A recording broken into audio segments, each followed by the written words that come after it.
empolga quando começa. Relaxa. Eu vou fazer a chamadinha, depois a gente começa.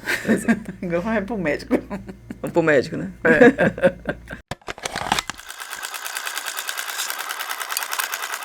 Olá, eu sou Amanda Wade, estou aqui hoje com Solange Moraes, uma desbravadora, né, do cinema baiano, digamos assim.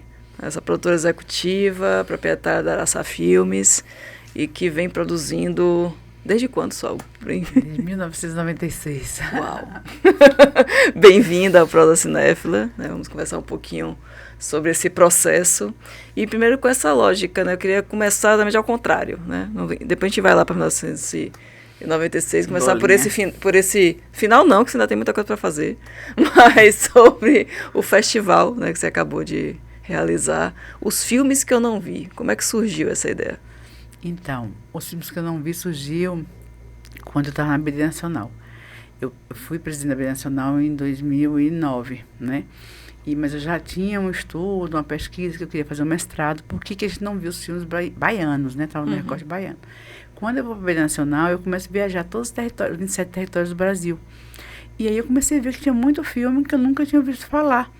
E aí eu falei, pô, gente, por que a gente não vê esses filmes? Claro que não tem a sala de cinema, né? Mas a gente estava no auge do governo Lula, quando o Gilberto Gil era ministro, e a gente estava construindo o canal Cine Brasil TV, nem tinha ainda a plataforma Cine Brasil já, mas ninguém queria botar o filme no canal, todo mundo queria esperar que uma Globo ou um outro canal que fosse mais famoso viesse pegar o filme. Aí eu criei uma cartela dentro da BD, através dos pontos de cultura, onde a gente fazia uma exibição, uma vez por mês, de um filme brasileiro, ou do Acre, ou de Rondônia, ou do Rio Grande do Sul, a nível nacional, e o debate era por Skype, porque na época não tinha ainda Zoom, né? Essas mídias. E a gente fez, foi um sucesso, mas eu percebi que os filmes, principalmente o Norte, não tinha filme longa, né? A não ser os antigos, os novos não tinham. E a gente começou, juntou um grupo, foi Afonso Galindo, Cíntia Falcão, Daniela Fernandes, de Minas Gerais, Daria, do Rio de Janeiro, e a gente foi um grupo, Ana Vidigal do Amapá, Fafá do Piauí, e fizeram um coletivo, Extra BD, para a gente começar a catalogar esses filmes. Claro que a gente começou a catalogar os filmes antigos, porque eu percebi que o Nordeste, a gente tinha Ceará, Bahia e Pernambuco, com filme de longa, os demais não tinham, né, novos, e o Norte não tinha filmes longa, nenhum dos estados que a gente percorreu. O Centro-Oeste tinha Mato Grosso e Goiás, e Brasília chegando naquela época, porque não estava ainda, né, naquela efervescência que a gente está agora. E aí Rio Grande do Sul, a gente viu que Santa Catarina não tinha também quase filmes, e o Paraná, os que tinham, não eram conhecidos. Então, a gente fez meio que uma radiografia, né? E pegamos o Sudeste do B, que a gente chama, que são as produtoras pequenas, que os filmes não conseguem escoar. E aí, a gente começou a estudar esse projeto, escreveu, e tal, perdeu 1, 2, 3, 4, 5, 6, desistimos. E eu fiquei sonhando sozinha, falando, eu vou fazer esse festival um dia, vou fazer esse festival um dia. Quando foi na pandemia, eu comecei a entrevistar pessoas. E aí eu falei, agora eu vou escrever o projeto. Né? E uma delas foi Rogério Saguin, que sai de uma terra de Poções, que é a terra de Tunes Pinheira, de Geraldo Sarno, né? De Fernando Bellens. E eu falei, pô, 3 cineastas baianos e tá saindo o 4º cineasta. Esse com a chance que já foi direto pra Globo e depois foi pra Netflix. Aí eu falei, então, vamos começar a fazer live. Aí fomos para as lives, naquelas lives de pandemia. Sim, live de pandemia. E dali a gente escreveu e o filme, e chegou ao festival. Os filmes que eu não vi, não através do festival, a gente ganha uma sala de, as salas, como é que chama? Salas de vocacionadas, né, do edital Paulo Gustavo. E aí eu falei, eu vou colocar o edital dentro, o festival dentro. E aí nos conhecimentos, né, nas permutas e tal, a gente conseguiu inserir o festival, que foi assim uma coroação para o sonho, dos filmes que eu não vi, e consequentemente para a sala, porque a gente conseguiu o melhor equipamento, tanto de projeção, que como dos multiplex mesmo, Dolby 5.1, 7.1, e tudo, né, tinha que ser Paulo Gustavo fazendo a revolução, né? O cara não consegue o ar para ele, mas ele dá o ar para os outros artistas. Então, foi por aí que a gente chegou até aqui. E quantos filmes que a gente não viu que estava lá? Então, no festival foram inscritos 88 pessoas, mas a gente passou filmes, né? Mas a gente passou uma régua dentro do desenho do festival, que só podia ser filmes de 2020 para trás, né? Antes da pandemia e na pandemia, que a gente sabia que ia ter uma demanda grande de filmes represados, né? E 38 ficaram para a seleção da curadoria. E a curadoria fez o recorte de 16, sendo 6 longas e 10 entre curtas e médias. E a opção pelo média foi exatamente pela invisibilidade do média-metragem, né? Então, a gente acha que também é a janela é menor ainda, exatamente, né? Não tem escoamento. Até na televisão, às vezes, não tem, né? Então, a gente conseguiu esses 16 filmes. Deles, a gente conseguiu trazer os 5 realizadores de longa. Nossa. E a gente quer um próximo passo, trazer o do curta também, porque eu entendo que tanto curta, quanto média, quanto longa, todos são cinema, e são formas de linguagem que a gente cada dia mais caminha para uma linguagem mais rápida, mais dinâmica, que é o curta-metragem, né? E eu venho da Associação de Curta-Metragistas e Documentaristas. E a ideia, sonho é que seja todo ano esse festival? Uma vez por ano, exatamente. A proposta é essa. Nossa. Aí a gente agora vai lutar, né? Porque cada ano é uma luta diferente. E a proposta é que venha mais realizadores. Porque eu senti que o entrosamento deles ali, o conhecimento com as distribuidoras que estavam locais, nós estávamos com 4 distribuidoras da Bahia na mesa, né? Que foi a Borboleta, a Cajuína, a Umburana, como é da outra? Esqueci. A da interior, que é a primeira agora do interior, né? Das produtoras do interior. E tinha o Cavi Borges, que estava ali como uma distribuidora em tese nacional, mas alternativa, né? E aí, assim, eu senti que o entrosamento deles, o Cavi, naquele jeito que ele tem fantástico de falar, não, vamos exibir os seus filmes agora também lá, na Estação Botafogo, então, fazendo um link com a Sala Walter, e já passei o telefone para a Daiane, para que a Sala Walter também tenha esse link, trazer filmes daqui, levar para lá. Então, foi assim, eu senti que a presença dos realizadores é muito importante, né? Claro. Eles são as pessoas que colocam o filme na tela, né? Então, foi maravilhoso. Acho ótimo. E eu começo por aqui, né, para esses filmes que não vi, porque é um pouco isso que você está falando, né? O cinema nacional, ele até produz, mas a distribuição, né, chegar ao público que é o grande desafio. Aí vem a segunda parte, porque dentro dos filmes que eu não vi, eu coloquei, vai ser em março, eu coloquei a engenharia da produção. Porque eu acho que não tem mercado realmente, mas eu acho também que falta um estudo de produção, né? Então, nós como produtores, a gente está preparado para ganhar um edital e rodar um filme. Para onde que ele vai, a gente não sabe. Então, essa mudança que acho que é uma virada de chave, a partir do momento que você desenha um produto, entendendo qual é o público dele, que caminho ele vai seguir, não precisa necessariamente nem estar na Netflix, nem estar em nenhuma outra janela tão cara, mas pode estar na janela alternativa, né? E que o próprio realizador, se eles potencializar, por exemplo, uma plataforma brasileira de filmes brasileiros, eu acredito que faz um boom diferente. Tanto é que a gente sorteou aí 20 assinaturas do Cine Brasil Já, para começar a entender que tem filmes brasileiros nessa plataforma, que as pessoas ganharam edital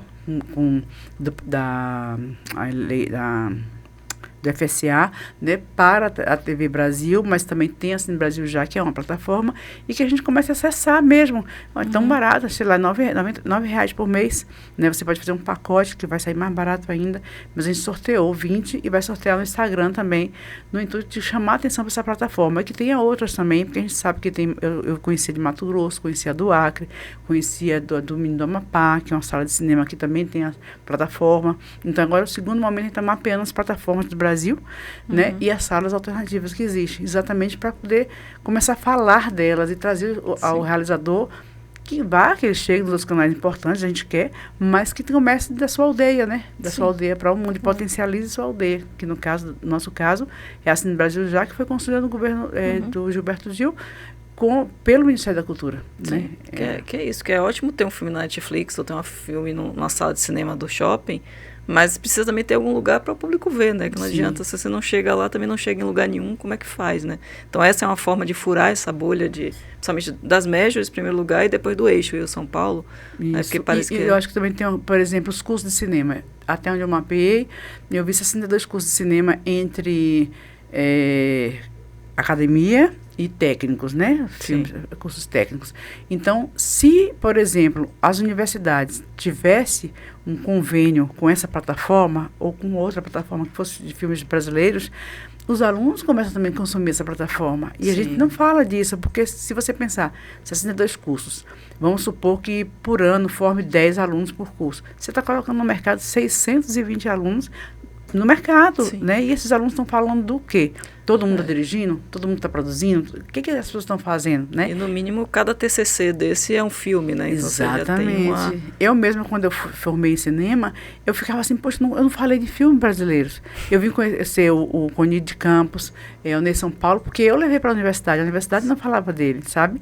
E eu falava, mas são cineastas baianos, onde que eles estão? Por que eles não estão aqui? No máximo você vê Glauber Rocha, que é o Deus de Alma, Terra do Sol e Terra em Transe, né? E não mais, nem Orlando Senna, que foi um cara que fundou a Escola de Cuba, que fundou o Dragão do Mar, mas você não conhece a filmografia de Orlando Senna, nem sabe que tem. O Ney São Paulo eu me apaixonei através de um livro, na Jornada de Cinema da Bahia, que eu vi da Ângela José, que é o Ney São Paulo, a peleja do cinema sertanejo. E eu me enxerguei, né, uma peleja também.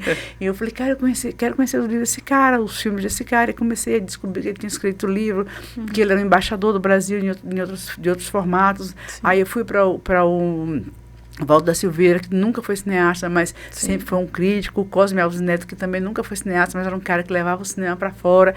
E eu falei, não tem essa pessoa agora tão fácil, em tese, assim, porque as barreiras se romperam, né, os muros internos, assim, não existe tão como antigamente, que você pensava, quando eu vou viajar para o Rio de Janeiro? Não, o cara ia para, sei lá, para a Rússia, imagina levar filme brasileiro para outros festivais.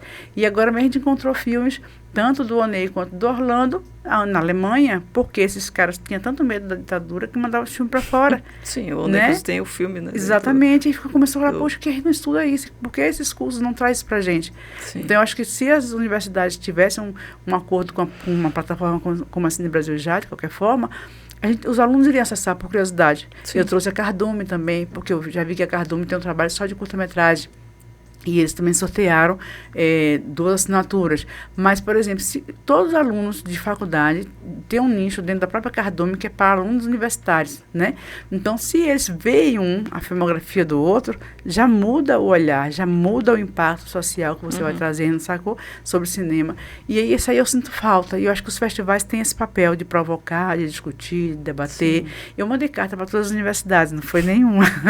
Da próxima vez, eu quero mudar. Eu quero fazer palestras antes de ir na universidade, debate, e aí sortear para que os alunos vá para o festival, que ganhem um prêmio de alguma forma, sabe, para realizar um filme, não sei, estou pensando 1000 coisas, porque... Uma forma de aproximar, né? Isso, de aproximar a academia da sala de cinema do set de filmagem. E essa própria lógica do pensamento da produção, né? Eu lembro que você falou, quando você foi homenageada na Mostra Lugar de Mulher do Cinema, que se falta essa lógica de pensar produção, né? Que as pessoas produzem porque não tem jeito, querem dirigir e aí vão ter que produzir porque alguém tem que produzir, né? E quando você é produtor raiz, né, como você vai pensar exatamente em estratégias de que não é só botar o filme na lata, né? Que nem na lata, hoje em dia no digital, né? Na HD.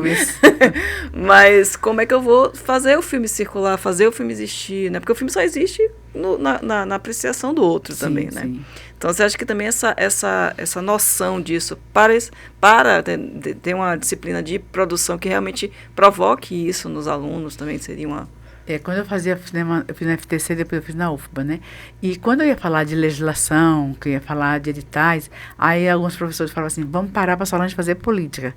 Porque eles não entendiam que eu estava fazendo produção. Política, mas produção, né? Claro. E aí, eu acho que assim, já que a universidade não entende que o produtor, ele é um pensador, porque todo mundo fala, o produtor qualquer um faz. Não é qualquer um faz, né? Sim. O produtor é uma pessoa que pensa estrategicamente, desde quando eles recebem a ideia, ou quando vai adquirir os direitos de um livro para fazer um filme, até o armazenamento, porque não é quando acaba o filme que o diretor está feliz, que foi para Berlim, que foi para Cannes, onde quer que seja, esse filme vai para algum lugar. Onde que ele fica? Né? Como você vai ver daqui a 10 anos esse filme? Então, o produtor é essa pessoa que vai ficar, mais tarde você vai procurar o produtor do filme, né? No Brasil, alguns diretores fazem isso porque é um país autoral, mas naturalmente é o produtor, e a gente não pensa nisso, a gente não tem esse pensamento dentro da universidade.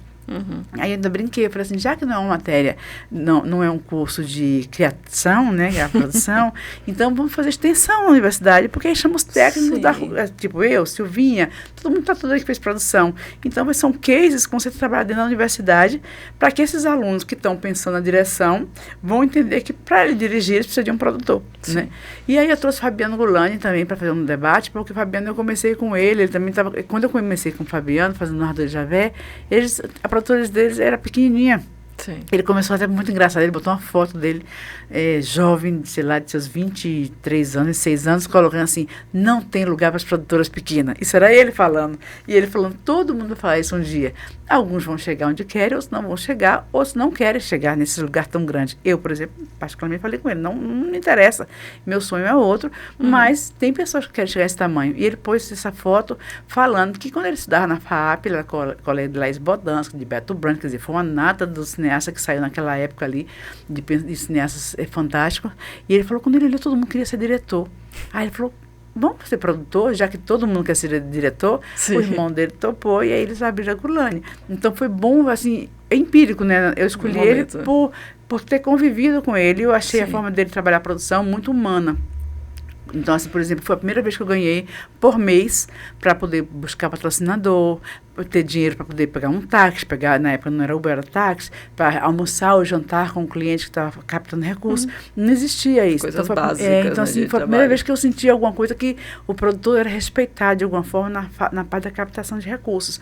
E quando acabou, quando for lançar o filme, ele fez questão de mandar me chamar, levar na Gulani, que era uma pessoa da Bahia, que estava fazendo o braço da Bahia. Em tese, as pessoas acham que é uma pessoa menor, mas eles respeitam de tal forma essa rede produtiva, que eu não gosto de falar cadeia, mas essa rede de produção que desde quem está captando recurso local, permutando local, até o grande produtor que está captando verbas pelo artigo 1º, 2º, 3º, 3º, 8, 39, que é o que eles fazem, que eu acho muito bacana também da Gulani, que não está só acessando o FSA. Além de eles estar acessando outros artigos, eles estão também trabalhando com verba direta, porque a empresa deles viraram um SA. Então, não é só uma produtora, é um SA que recebe dinheiro internacional também para a produção de filmes. Aí eu falei, eu quero trazer esse cara que é tão macro, mas eu conheci no micro. Sim. E aí ele veio e foi muito bacana, porque ele falou exatamente isso.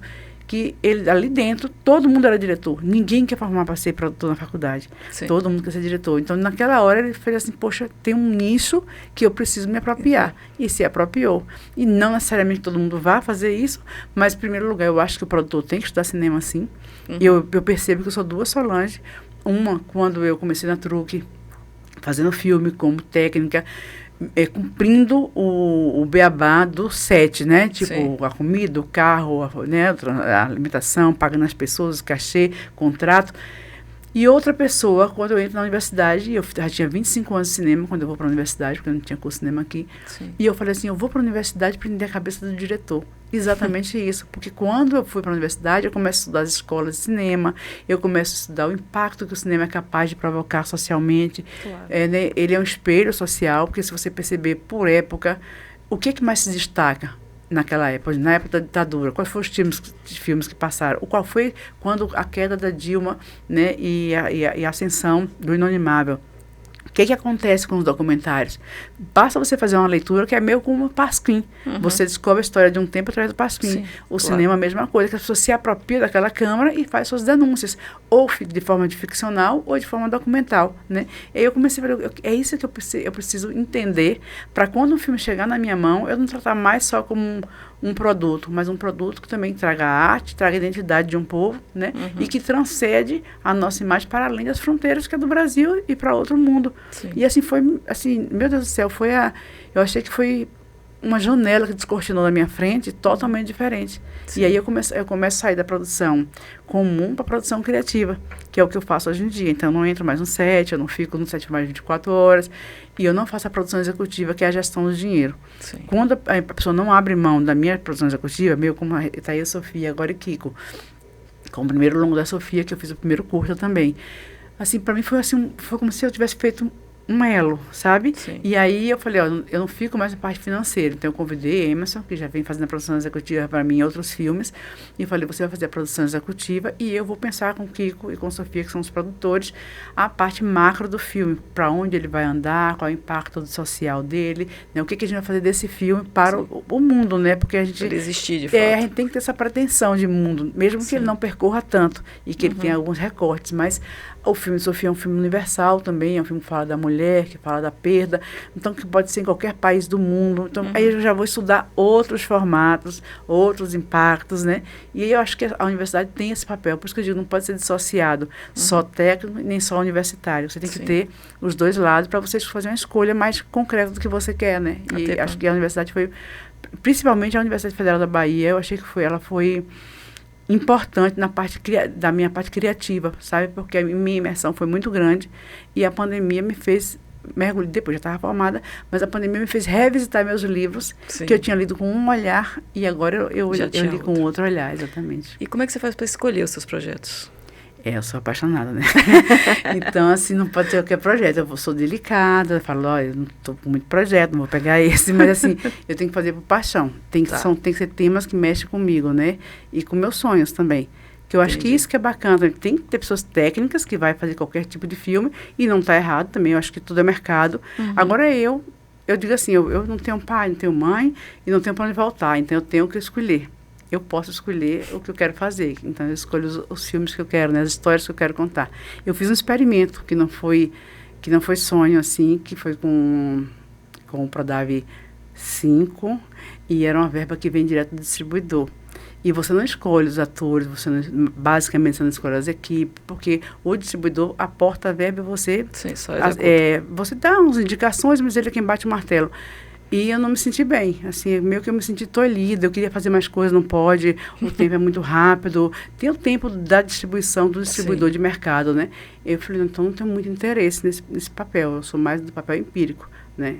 Agora, acho que tem que ter um desenho de distribuição para cinema alternativo, e aí eu acredito que os fundos nacionais e estaduais e municipais podem ser abertos só para distribuição, para você criar um case de distribuição para cada filme e você acessar essa verba e não você concorrer com seus colegas, porque imagina, a Bahia tem mais de 40 filmes produzidos agora e vai aumentar, porque tem a Paulo Gustavo chegando, né?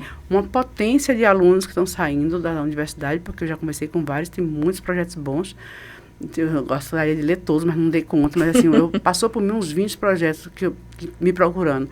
E eu falando, gente, e não tem, essas pessoas vão produzir, como vão ver esses filmes? Porque exatamente não tem, você vai concorrer de novo, vai concorrer com seu colega. Então eu penso que um fundo de cultura deveria ser aberto para ser acessado. E eu apresento um projeto de distribuição, né? E esse projeto de distribuição, a secretaria vai entender, vai ler e vai saber quanto que ele vai impactar nesse retorno do fundo. Quem sabe que o fundo é uma verba direta, cultural, e que tem que ter retorno, né? Tem que ter impacto. Então, você vai estudar já esse impacto, que cada dia mais cresce a produção de impacto no mundo, né? Só no Brasil. Participei de um agora no México, fiquei assim encantada. E não é mais nem os produtores que cuidam do impacto, são as ONGs, né? Então, elas já estão dentro do audiovisual, em parceria com as produtoras, criando um processo de impacto para os filmes. Né? Então, assim, acho que os fundos seriam fundamentais para isso, para a visibilidade dos filmes. Você acha que é isso que falta ao cinema baiano? Ter uma constância, um fundo? Pensar. Brasileiro, né? Se você olhar, porque, por exemplo, a gente já sabe quem são as pessoas que vão ganhar o Fundo Nacional, da FSA. A gente já sabe quem vai ser os que vai para Berlim, né? a partir de quem tem as indicações, né? Então, falta esse caminho. Por exemplo, ontem o Gulandi falou na palestra que ele fica abismado que o Brasil não tem um agente de vendas. Sim. Não existe. E esse agente de vendas tem que ser uma pessoa que fala línguas, porque ele vai para vários países. Então, meu agente de vendas é da Argentina, que está levando os filmes para festivais, que está buscando compradores, que está escolhendo janelas para o filme. Ou seja, não tem agente de vendas no Brasil. Não tem agente de nada, né? Desde o roteiro, né? O roteirista não tem um agente realmente que vá, que nem nos Estados Unidos, que vai vender seu roteiro, procurar Mas espaços. tem um lab, né? Porque assim, eu nunca vi tanto lab no Brasil. Sim, então, assim, eu vejo... E agora tem um recorte. Tem que falar inglês. Aí você vai cortar 80% dos brasileiros. Sim. Porque não falam inglês. Não é uma língua que é estudada na escola, que te acompanha, como é feito em outros países, que você é obrigado, já no segundo ano, segundo grau, já a aprender inglês. Não é nosso caso. Então, inclusive, o Paradiso, que é um dos maiores. Mas a primeira pedido dele, você é fluente em inglês? Não é, você já está de fora. E isso está de fora 70% do país. Né? Então, esse agente de vendas, ele faz esse recorte para você, porque ele já vem, né, falando línguas, ele já vem estudando isso, embora não tenha nenhum curso de agente de vendas no Brasil também, que eu saiba. Na Argentina tem, até a universidade, que já discute isso, mas nós não temos. Então, a gente não tem janela. Não tem, por exemplo, agora mesmo, Eu estava falando, os cursos estão abertos, os filmes estão abertos. A Berlinale, ela abre em novembro. Ela vem com um trabalho todo sendo feito em novembro, dezembro, para agora, em fevereiro, a gente está lá na Berlinale. Né? Eu consegui emplacar o de Orlando e a Pele Morta na época, e eu não falava inglês. Então, eu paguei a minha secretária, que era fluente em inglês, uma menina muito inteligente, agora está nos Estados Unidos, e ela foi que foi vender o projeto lá na Berlinale. Mas não é a mesma coisa de alguém que é agente de vendas, que sabe, não vai procurar qualquer pessoa, vai procurar o perfil. Primeiro você vai estudar todo o perfil de quem está naquele festival, entender como é que aqueles filmes, né, para quem que você vai entregar aquele filme, que se você entregar para qualquer pessoa, ela vai jogar no lixo. Né? Eu tive agora no Metro Sul, esse ano foi no Uruguai, a gente se entende na Argentina. Eu achei mais organizado, inclusive no Uruguai.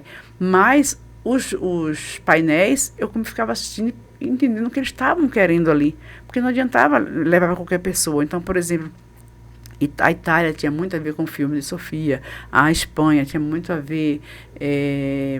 a Alemanha tinha, mas ela tinha um outro perfil de escolher os filmes também, né? Mas os outros países que estavam mais, assim, focados em dinheiro, estavam procurando comédia, estavam procurando drama, estavam procurando filmes de terror. Então, estava em outra batida, não era a nossa batida. Então, se você tem essa pessoa que é um agente de vendas, ele vai estudar aquele mercado que está naquele momento e vai entender, eu só vou levar 3 projetos para 3 pessoas. Pronto. Sim, que você economiza tempo, né? Dinheiro, desgaste, uma série de coisas. Então, isso eu acho que é engenharia da produção. Sim. E a gente não tem no Brasil. Eu sei que o melhor curso de engenharia da produção está na Alemanha, porque eu já pesquisei, mas eu não falo alemão, não tenho como fazer. Eu fiz um na Espanha, mas como engenharia da produção focado na distribuição, nas plataformas online. E tem um outro que é em Londres. Então, assim, a gente não tem curso. Nem nos continentes a gente não tem, né? Pensando nisso. Primeiro, que eu acho que agora que o audiovisual vai vir com muita força, cada vez maior, porque o mundo é audiovisual, tudo é câmera. Sim. Você está na rua, você está passando pelas câmeras, no elevador, você está nas câmeras, todos os lugares estão em câmeras, né? Então, eu acho que eles estão enxergando diferente e é uma arma também, né? Porque eu acho que quando um filme vai... Por exemplo, a gente está passando por um momento difícil, crítico, e a gente está com Eu Ainda Estou Aqui. Sim. Quando eu cheguei no multiplex, foi no Shopping Barra, tinha assim uma sessão que era tipo 8 e pouca da noite, estava acabando, eu estava chegando para assistir das 9 horas com minha sobrinha, que já tinha visto, mas queria ver numa tela maior, queria ver melhor, coisas da Silva, que é muito apaixonada por cinema. E aí eu fui, eu vi muitas senhoras saindo com os netos, e eram senhoras que participaram da repressão na ditadura. E os netos falando assim, nossa, e o povo não apoia a ditadura? Né? Ou seja, olha a reflexão que está sendo feita nesse número de pessoas que estavam assistindo. Walter Salles é banqueiro. Não me interessa. Ele fez um filme muito bem feito. Se ele fizesse um filme ruim, ele ia apanhar. Mas assim, um filme bom, que vira um blockbuster brasileiro e que leva filmes para fora, né, como o Marte 1 fez, porque o Marte 1 foi... ao contrário, é o inverso. É um filme pequeno, de uma produtora pequena, né? Que a família que está em tela é a família negra. E ele consegue impactar não só o Brasil, como ele chega a ser indicado para Oscar. Exato. É genial, é maravilhoso o filme. Então, assim, são 2 extremos que eu estou colocando aqui para entender a potência que é o cinema. Um sai de um banqueiro e um sai de meninos que são... que tem uma garagem para fazer os filmes, saca? E essa estratégia a gente ainda tem, que é um pouco, não gosto dessa palavra de complexo de vira-lata, mas ainda tem, né? O filme fez sucesso lá fora, aí todo mundo olha. Sim. Né? Então, você acha que isso também é uma estratégia, também botar o filme em festivais internacionais, que possa conseguir dar uma visibilidade a ele? Eu acho que o problema volta à produção. Porque, por exemplo, agora nos filmes que eu não vi no festival, a gente começou a fazer uma chamada com as pessoas que viram os filmes rodar nos seus municípios. Gente, que depoimentos incríveis. Então, se fosse a Ancine, na hora de fazer uma propaganda de impacto, nada contra o Lázaro Ramos, nem Wagner Moura, que eu acho que são atores maravilhosos, baianos, mas eu não fazia uma chamada com ele, eu fazia uma chamada com o povo, com a sociedade. A sociedade é que tem que dizer cadê o cinema brasileiro, né? Quem já está na tela, não, eu já sei quem está na tela. Mas, assim, a gente começou a fazer chamada com pessoas que viram filmar o Narrador de Javé, pessoas que viram filmar Palavra e Utopia, do Manuel de Oliveira. Então, assim, todo mundo falava com muita paixão. Teve cidades que participaram como figuração dos filmes e transformou-se em um grupo de teatro. Outros reclamavam que o filme não voltou lá para ser visto, que devia ser uma obrigação de onde você filmou, você retornar, porque aquelas pessoas ali todas estiveram envolvidas com o filme. E eu vi o impacto que fez na rede. Reliane Café entrou na rede para dizer que honra ver as pessoas falando dos bastidores narradores de Javé, porque lá esse foi um caso, um exemplo, que houve uma produção de impacto local e ficou um grupo de teatro no local, que foi feito por Eva e Elcio, que são pessoas daqui que acompanharam os bastidores do filme. E a Eva deu um curso de teatro e hoje em dia chama Grupo de Eva, é Teatro da Eva, porque eles ficaram tão encantados de ter feito esse trabalho com eles, e todo canto tem uma potência. E eu tiro por mim, porque eu sou de Lençóis. Na minha época eu morava numa roça, não tinha luz, não tinha água, não tinha nada, e cheguei em Lençóis e estava passando o Projeto Rondon. E o Projeto Rondon fez uma brincadeira, um teatro daqueles que você vai criando com frases e com palavras. Então todos nós contribuímos com uma frase do teatro. No final gerou uma peça. E aquilo me impactou pro resto da vida. Eu nem nunca tinha visto um filme, porque eu tinha visto Orlando filmar os bastidores, mas eu não tinha visto o filme na tela. E esse projeto, que fez um trabalho com as escolas do município, que é um município pequeno, a sede tem 3 mil habitantes, me marcou para o meu resto da minha vida. E sempre que eu vou fazer alguma coisa, eu lembro como isso mexeu comigo e pode mexer com outras pessoas. Sim, a Xana da Costa falou isso uma vez, né? Que resolveu ser atriz por causa disso, que chegou alguma produção lá na terra dela. Exatamente. Ela se encantou e foi. Tem várias pessoas, né? Você vê que Roque Araújo sai dos bastidores do filme do Glauber Rocha, né? Sim. Então, e várias pessoas saíram disso, da produção. Eu vi, não só Orlando, eu tinha 10 anos, quando Orlando estava no filme, depois eu vejo Paula rodando a Lenda do Pai Nasce, e com quem eu venho trabalhar depois? Quem eu procuro para emprego aqui em Salvador? É exatamente Silvinha, que é a Truque, e eram os meninos que estavam em Lençóis. Sim. Então, eles impactaram a minha vida. E como o cinema impacta e como te empodera também. Orlando falou que a minha catarse pessoal, de família, dos meus traumas, eu lavei no cinema. E eu acredito que sim, porque ali no cinema tudo você pode, tudo é como se fosse uma magia que transforma em realidade, sabe? E aí, assim, eu acho que a produção, ela é a espinha dorsal de um filme. Porque quando a produção recebe seu roteiro, você é um roteirista, e eu penso com você, como esse roteiro vai impactar socialmente e culturalmente, porque socialmente eu vou trabalhar, agora esse que a gente filmou do Piauí, a gente levou o Sebrae para trabalhar com compotas de doce, para dar cursos na cidade. Então, a cidade ficou tão encantada com esse trabalho de impacto que a gente fez lá, que elas entraram no filme com figuração, com objeto de cena, com tudo, mas com prazer, porque se sentiram reconhecidos. O Sebrae ficou 1 mês antes da gente filmar, fazendo esses cursos lá com as pessoas, curso de costura, curso de compota de doce, era curso de colar. O caminhão do Sebrae ficou lá 1 mês, a pedido nosso, trabalhando com a comunidade, que foi a Fátima Guimarães que conseguiu o contato dele, é uma menina local do Piauí, mas que ela fez um trabalho maravilhoso. E agora, na volta, a gente também está voltando para lá. O Jordan faz o papel do Cristo no filme também, a gente está levando o pocket show dele também, o Severo, que faz o Bacurau, ele também está, Silvério, ele também quer fazer um show para o Piauí, em alguma cidade que vai lançar o filme. Isso você fala bem importante, né? Porque a gente fala que o cinema é tipo a fase do espelho, né? Que você se vê na tela, você gosta, você se identifica. Exatamente. Então, se você participa de alguma maneira, mesmo que seja só porque está na sua rua, você já se sente mais próximo daquele filme, né? Do filme, você se sente identificado, porque assim, o que é o Instagram, se não um espelho seu, que você quer que as pessoas te vejam, né? Até a Carla Guimarães fez agora o doutorado dela em cima das redes, e ela disse que me usou como modelo, que eu fui a única pessoa que se estou triste, que se estou alegre, porque todo mundo se prepara para ser feliz no Instagram. Sim. Então, quando Geraldo morreu, eu passei por um período muito difícil, e isso estava na minha tela, eu não queria mostrar alegria para ninguém, era meu jeito de ser, entendeu? Então, ela falou que nessa discussão de como você quer se ver na tela, são 10% das pessoas que querem se ver triste. Todo mundo na tela do Instagram quer ver o melhor de si ali, né? E aí é o sucesso dessas redes, né? Eu digo, a sociedade de espetáculo a gente estudou lá atrás, né? Antigamente, mas é o que acontece desde sempre. Se você pegar a Roma, né? Toda aquela degradação e aquela jogada aos leões e tudo, ali já é uma sociedade de espetáculo. Claro. Então você vai chegando até, e é do ser humano, e como diz Caetano, a gente é para brilhar, não para morrer de fome. Exatamente. Né? Eu acho que o cinema vem nessa batida, quando você se sente representado, né? Eu acho que eu sou tanto o Marte 1, como eu ainda estou aqui, com 2 caminhos diferentes, faz um segmento se sentir representado. Né? Principalmente no momento que você passou por um sufoco tão grande no país, que corre o risco de voltar a isso de novo com essa eleição dos Estados Unidos, você começa a sentir que você está na corda bamba. E eu acho que o cinema tem esse poder. Por isso que os cineclubes eram tão importantes na época da ditadura. E eu acho que devia estar voltando agora essa força do cineclube. Porque eu vi na época, quando o 2003 foi, Lula tomou posse em 2003, 2004 a gente foi chamado para reunir os cineclubistas em Brasília. E ver os cineclubistas de todos os territórios brasileiros. Foram mais de 600 cineclubistas reunidos em Brasília. A força que aquilo deu aos estados, aos municípios, né? E a cultura como um todo foi assim, visceral. Depois foi abandonado, porque a gente mesmo, os mesmos governos que criam são os mesmos governos que abandonam, né? E eu acho que faz isso por falta de empoderamento social, né? E que o cinema tem esse papel.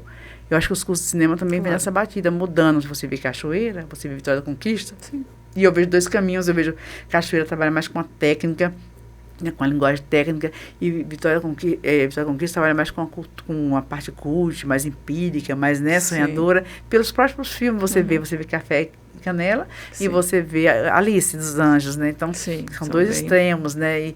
E ele vai muito para a literatura, com uma ousadia maravilhosa, né, que consegue fazer essa repaginar a Alice, né, no filme dele, e o Café com Canela, que vai fundo na parte humana, né? Que é, como eu te falei, né, territorial e tudo das pessoas. Com certeza. E é cinema, né, meu filho? Isso é cinema. É cinema. E é isso que o ciclo baiano, ele começa com o Walter da Silveira no cineclube, né? Os cineastas saem dali também. Sim, essa troca, essa conversa. O Joel de Almeida faz isso depois com as quartas baianas. Sim. Nós não conhecíamos os filmes baianos. Sim. Aí Joel cria as quartas baianas e a gente começa a rever, por exemplo, Lama Negra? É Lama Negra, né? Que tem Sol, não Dia do Sol, que é a resposta à Grande Feira. Ai, meu Deus. Também aí você me falhou. Acho que é Lama Negra. Lama Negra, Sol Negro, uma coisa assim. Que é que foi um é do Roberto Pires e o outro é como é o nome dele? Gente, Sol Sobre a Lama. Ah, tá. Gente, quando eu vi aquele filme na tela, que eu vi aquela feira de verdade, que eu vi a cor da pele das pessoas, o suor, eu falei, gente, eu quero ver de novo. Tanto que agora, nos filmes que eu não vi, um rapaz surgiu do nada e falou, um dos produtores do Sol Sobre a Lama tá vivo. A gente pode exibir aqui na sala? Aí eu falei, vamos chamar a Day ali. Chamamos a Day falou, pode, vamos marcar pra gente exibir. Ah, que massa. Que é uma repescagem, né, dos filmes, que não é, nada mais é os filmes que eu não vi, que é repescar os filmes que não foram vistos. Porque quando eu fiz a pesquisa, de 2003 a 2013, 10 anos, né, foi da gestão Manuel Rangel. Eu fiz exatamente essa catalogação. 800 filmes não chegaram à sala de cinema. 800. Nossa, é muito filme, gente, muito filme. Sabe? Isso só até 2013. De 2013 para cá, eu não sei o que aconteceu, até porque você não tem controle. Tem muitos filmes que não passaram pelo CPB da Ancine, né? Porque eu digo que o CPB é certidão de nascimento de um filho. Sim. Aí os filhos que não têm a CPB não têm certidão. Né? Você não sabe. Não é cidadão, né? Aí você passa a não ver, você passa a não saber que filmes são esses. Que eles existem. Então, tem muitos filmes. E agora vai acontecer a mesma coisa, que é a Paulo Gustavo. Não necessariamente você tem que ir à Ancine. Sim. Então, algumas pessoas vão tirar o CPB porque querem ir para festivais e tal, e outras não vão tirar e você não vai saber, né? E o curta-metragem, por exemplo, eu vejo assim, agora na Cardume mesmo, estava vendo os filmes do pessoal de Rio Grande do Sul. E como eles têm um DNA do cinema, né? Parece que eles têm uma linguagem, uma metalinguagem para contar o cinema de uma forma fantástica. Eu ainda até brinco, falo que o Jorge Furtado, como cineasta, ele é um grande curta-metragista. Porque os outros filmes dele é meio que me canso de ver. Mas os curtas são perfeitos. Não tem um curta de Jorge Furtado que não lhe deu uma aula de cinema. Uma aula de enquadramento, de recorte, né? E do lugar que você escolhe para contar aquela história. Se eu digo cinema nada mais é do que uma seleção de imagens. Se eu for contar a mesma história que você, as seleções vão ser diferentes. Né? Então, são seleções de imagens com olhares diferentes. E aí eu fico assistindo os cursos do Cardume, né? Eu assino anual, porque eu não tenho paciência de ficar esperando um mês, eu perco, esqueço, não pago. Aí boto no cartão, o cartão estourou, não paga. Aí eu faço logo a assinatura anual. Mas eu conheço a cinematografia brasileira dos curta-metragistas através do Cardume. Né? E dessa filmografia que vem do Acre, que vem do Rio Grande do Sul, que vem de Goiás, de vários lugares que passam por lá. E agora eu estou começando a olhar das universidades, porque ele fez alguns convênios, mas ele disse que é muito difícil, a universidade não adere.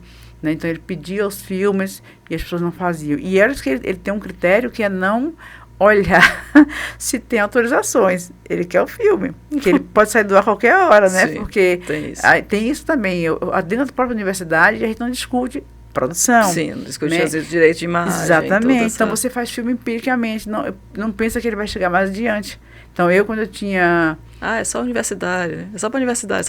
Mas por exemplo, nós que fazemos cinema também, eu estava na BD, no meu segundo ano da BD, eu consegui R$600 mil da Petrobras. E a proposta era fazer curta nas bancas.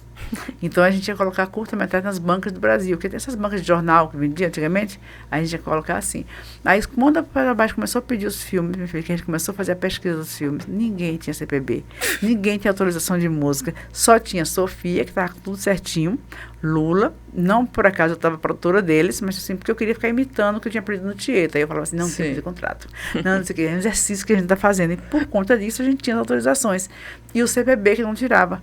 Aí começaram a dizer que era difícil o CPB. Aí nós fomos com uma bedista para dentro da Ancine e conseguimos mudar. O curta-metragista basta ter o contrato com o diretor e com a trilha do filme. Que são duas coisas que impactam, são autorais. Então, teve essas duas autorizações, o CPB sai com menos de 15 dias. Maravilha. Mas mesmo assim, não tira e não existe dentro da universidade um incentivo para isso. Porque às vezes você vê Jamília, ela fez um filme com um iPhone, que é o Cordilheira de Amora 2. E foi para Tudo Verdade, ganhou o melhor filme. São 11 minutos de filme, fantástico, um filme, vamos dizer, para o lado etnográfico, mas com uma câmera ousada, que é a câmera, que é o celular que ela usa. E a menina se revela uma atriz, a indígena que está na tela, que faz parte do filme, ela se revela uma atriz no filme, sabe? E ela é quem sugere o nome do filme no final. E é um filme que ganhou o É Tudo Verdade e com indicação para o Oscar, porque todos os filmes que concorrem, o É Tudo Verdade, e ela não escreveu no Oscar, entendeu? Então, assim, não sei por que ela não escreveu. Não escreveu, mas assim, sabe assim, então, essa é uma coisa que a gente não aprende também na universidade, que o que você faz não é só porque você fez no curso universitário que não deve ser visto. Tem muita coisa boa da universidade que deveria ser visto, né? Então, eu acho que falta o curso de engenharia da produção no Brasil. Ciência, eu vou falar de manhã, tarde e noite, porque eu sou apaixonada por produção, e eu acho que a produção criativa, ela vem ainda com impacto maior, né? Ela muda esse olhar de que o produtor está ali para cortar verba e para fazer gestão de dinheiro. Até porque eu digo, um produtor que ele estudou o orçamento de um filme, tem uma pré-produção larga, de uns 6 meses, porque a parte menor, né, que você fica ali os produtores, com um diretor de arte que faz uma leitura da arte do filme, um fotógrafo que faz toda a parte de estética, linguagem, lentes que você vai utilizar, e o som, que é um terceiro elemento. Você estudou tudo aquilo, planejou. Eu espero chegar no set para dizer que vai ter que cortar a cena, eu não estudei o filme. Né? A não ser que seja um caso totalmente fortuito, tipo assim, um ator morreu em set, e aí eu vou ter que mudar aquele roteiro, né? Aí é diferente. Mas se eu estudei um filme o tempo inteiro e eu vou esperar chegar no set para cortar aquela cena, eu não sou produtor, né? Porque o produtor produz. Então eu produzo para que aconteça. Então se existe a preparação, pré-produção, quando eu vou produzir, subtende-se que eu estou pronto. Né? Que já está tudo empacotadozinho ali para acontecer e depois finalizar. O documentário é um pouco diferente, porque o documentário, através dos depoimentos, te leva a uma outra linha de pensamento, pode até mudar a narrativa de um filme e você precisar de mais imagens, de arquivos, de mais pesquisas, ou algum depoente te leva a outro depoente, né? Então, o documentário eu acho mais difícil. O documentário é mais fácil, eu não acho. Porque a ficção eu empacoto ela todinha para filmar. O documentário eu não empacoto. Eu sei qual é o tema que eu quero, eu imagino as pessoas que eu vou pesquisar. Ganhei, eu passo a ter dinheiro, eu vou pagar um pesquisador, eu vou para a rua pesquisar e vai vir o mesmo recorte ou não, né? Agora, esse filme que a gente acabou de fazer em Mato Grosso, chamava-se Mato Conectado. E a proposta era discutir essa conexão de hoje, das redes e tal, através da ancestralidade. Só que depois da pesquisa que foi feita, uma menina maravilhosa de pesquisa de lá, ela levou 2 meses pesquisando para a gente, e ela voltou colocando que a gente estava se conectando não com as máquinas, para poder a gente evoluir, a gente precisa conectar com a ancestralidade. E esse cara chama plantador de água. São mulheres que catam sementes e ele estuda sementes por região, onde aquela fonte secou, e ali ele vai plantar aquela semente e a fonte volta a nascer água novamente. Então ele é um plantador de água. E é uma conexão, e é conectado. Então a gente tirou toda a parte tecnológica e voltou para a ancestralidade, né? Que eu acho que é uma coisa também que é muito forte, que a gente tem que começar a pensar. Então, a pesquisa levou a isso. Não foi... A gente vinha com outro documentário, com a proposta de Mato Grosso ser o centro-oeste do Brasil, de em tese não ter internet, mas ser o estado mais conectado, né, de ciberneticamente falando, mas a conexão voltou para a sociedade depois da pesquisa. E ter a coragem de mudar, né? Também, e a coragem de mudar. E ficou lindo, assim, nossa, eu adorei. O projeto acabou agora, está escrevendo festivais. Mas para mim foi um aprendizado. Eu nunca ia imaginar que catadora de sementes... Primeiro que você nem sabe que existe catadora de sementes. Sim. A pessoa vive para catar sementes. E vende as sementes catadas. As sementes que caem, que elas catam. Sim, sim. E elas pesquisam por região.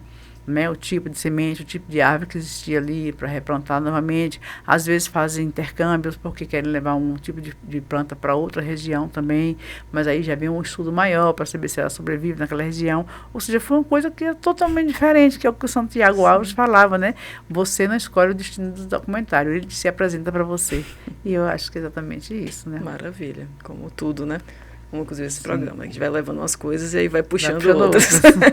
Mas é isso, só eu queria agradecer muito a sua presença aqui, né, todo o conhecimento e aula que você passou, né, e sucesso nos seus projetos. Acho que espero que, não só nos seus pessoais, mas nesses sonhos de transformar a produção baiana, que acho que o cinema baiano precisa ainda muito desse pensamento, né, não baiano, brasileiro, tudo, né, entender um pouco o que é, como é que é fazer isso desde o começo. Então, parabéns.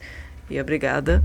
E é isso, agradeço a vocês também pela presença, pela audiência, né? Indique aos seus colegas e até a próxima Prosa Cinéfila.